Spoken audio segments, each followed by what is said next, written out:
दोस्तों, किचन के कचरे से कंपोस्ट खाद बनाने के लिए ज़रूरी नहीं है कि आप कंपोस्ट बिन ही खरीदें या किसी बड़े कंटेनर का ही इस्तेमाल करेंगे तभी आप खाद बना सकते हैं। आप बिना किसी कंपोस्ट बिन के, बिना किसी बड़े कंटेनर के या छोटे कंटेनर के आप फ्री में घर पर किचन के कचरे से खाद बना सकते हैं।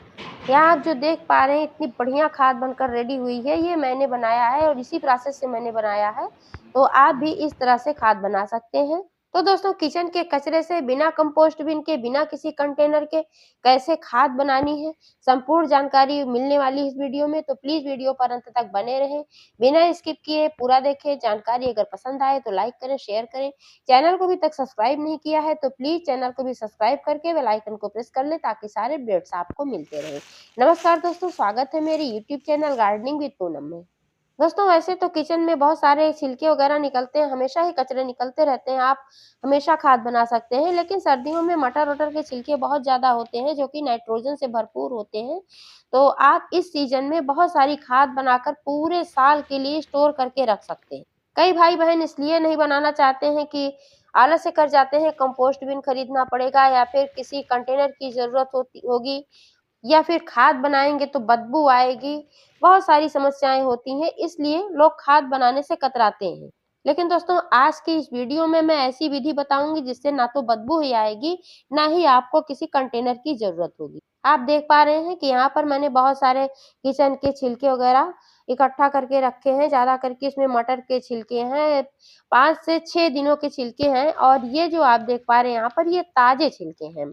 ये आज और कल के छिलके हैं, कल शाम से लेकर आज के छिलके हैं और इसमें प्याज के भी छिलके हैं और पालक वगैरह के भी डंठल हैं, नींबू के छिलके हैं। तो दोस्तों, मैंने तो 6-7 दिनों के छिलके पॉलीथीन में भर-भर के ऐसे ही रख दिए थे और एक साथ आज मैं बनाने वाली हूँ। आप चाहें तो प्रतिदिन खाद बना सकते हैं, इससे और फ़ायदा होगा। इससे ये फ़ायदा होगा कि अगर आप प्रतिदिन खाद बनाएँगे, तो एक छोटी पॉलीथीन में भी बना सकते हैं। आज तो मैं बनाऊँगी तो बोरी में बनाऊँगी क्योंकि ज़्यादा है।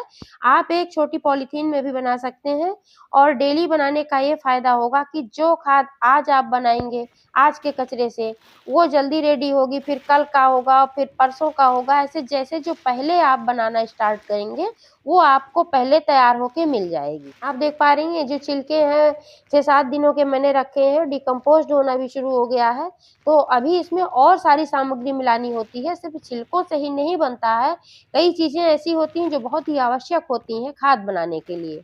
तो अगर इसमें पहले से ही सारी सामग्री मैं मिलाकर रखती तो ये धीरे-धीरे डिकम्पोज़्ड होता, लगभग आधा हो गया है तो जल्दी ये खाद बन जाता। लेकिन अभी आज मैं एक साथ बनाने वाली हूँ। तो दोस्तों, चलिए बनाते हैं। तो दोस्तों, सारे छिलकों को ज़मीन में गिरा लेना है। ये ताज़े मटर के छिलके हैं, प्याज के छिलके हैं, ये सब ज़मीन में गिरा लेना है और ये चाय की पत्ती है, इसमें अदरक वगैरह है जो चाय छानी जाती है चाय बनाने के बाद, यही चाय की पत्ती है। ये भी नाइट्रोजन से भरपूर होती है और सारे पोषक तत्व होते हैं, फास्फोरस वगैरह भी पाया जाता है। और ये गाजर के छिलके हैं, इनको भी मिला लेना है, यानी कि जितने भी छिलके हैं सब मिला लेना है। और ये जो पहले से मैंने स्टोर करके रखे हैं ये सब छिलके इसी में एक साथ डाल देना है।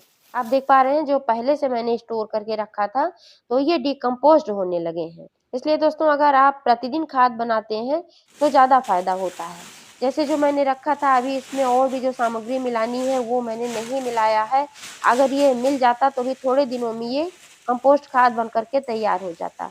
तो अगर प्रतिदिन के कचरे से आप बनाते हैं तो आज का आज रख दिया, कल का कल रख दिया, परसों का परसों रख दिया, तो जैसे-जैसे आप रखेंगे आगे-पीछे उसी हिसाब से आपको खाद भी मिलता रहेगा प्रतिदिन। जो पहले का होगा पहले डिकम्पोज़्ड हो जाएगा, बाद का होगा होता रहेगा। इसके लिए आपको बड़े कंटेनर की भी ज़रूरत नहीं होगी और आप किसी बड़ी चीज़ की ज़रूरत नहीं होगी, पॉलीथीन में भी आप बना सकते हैं। सारे कचरे को यहाँ गिराने के बाद अब इसमें मिलाना है क्या चीज़, ये जो गत्ता वगैरह होता है, आप इसका भी इस्तेमाल कर सकते हैं, ज़रूरी भी होता है मिलाना। क्योंकि कुछ इसमें सूखी चीज़ें, कुछ गीली चीज़ें बहुत ही आवश्यक होती हैं। हरी चीज़ें जो होती हैं नाइट्रोजन युक्त होती हैं और ये जो सूखी चीज़ें होती हैं, कार्बन वाली चीज़ें होती हैं, इनको भी मिलाना बहुत ही ज़रूरी होता है। इसको भी छोटे-छोटे टुकड़े में करके इसमें डाल देना है और इसमें मिलाना है राख। राख जो होता है लकड़ी का बहुत ही फ़ायदेमंद होता है, कैल्शियम भी अच्छी मात्रा में इसमें पाया जाता है और भी सारे पोषक तत्व पाए जाते हैं जो कि पौधे को हरा-भरा रखने में बहुत ही सहायक होते हैं। लेकिन क्वांटिटी का ध्यान रखें, बहुत ज़्यादा मात्रा में ना मिलाएं। जैसे ये मैंने यहाँ पर लिया है कम से कम 1 सप्ताह का कचरा है, तो इसके लिए ज़्यादा से ज़्यादा आप 200-300 ग्राम मिला सकते हैं। और इसमें दोस्तों एक चीज़ और मिलाना है जो कि बहुत ही ज़रूरी है, ये है गुड़। गुड़ बहुत ही अच्छा होता है, इसमें फास्फोरस भी अच्छी मात्रा में पाया जाता है, आयरन पाया जाता है और भी पोषक तत्व होते हैं। इसके अलावा क्या होता है कि जब आप गुड़ मिला देते हैं, तो ये डिकम्पोज़्ड जल्दी होता है। इसलिए कभी भी आप कंपोस्ट खाद बनाएँ तो इसमें गुड़ ज़रूर मिलाएँ। अब सबसे लास्ट में इसमें एक चीज़ और मिलाना है। अगर आपके पास गोबर उपलब्ध है तो आप गोबर मिला सकते हैं। अगर आपके पास गोबर नहीं उपलब्ध है तो आप उपला है अगर, तो उपले को भिगोकर यूज़ कर सकते हैं, उसको मिला सकते हैं। अगर उपला भी नहीं है तो आप जो कंपोस्ट खाद यूज़ करते हैं अपने पौधों में डालने के लिए, वही कंपोस्ट खाद मिला सकते हैं। तो जो मैंने पहले से बना कर के रखा था उसमें से मैंने यहाँ पर लिया है लगभग 500-600 ग्राम कंपोस्ट खाद है, तो इसी को इसमें मिला देना है। इन सारी चीज़ों को बहुत ही अच्छी तरीके से मिक्स करके फिर इसको मैं भरूँगी एक बोरी में।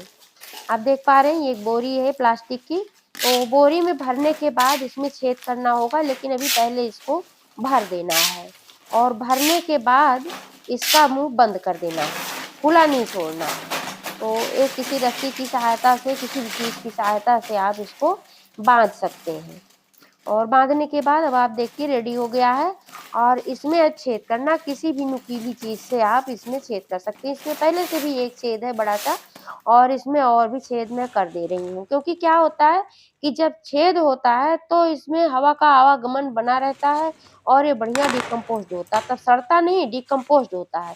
जो बदबू आने वाली समस्या होती है, जब इसका मुँह बंद रहता है तो अंदर-अंदर ही डिकम्पोज़्ड होता रहता है, बदबू भी नहीं आती है।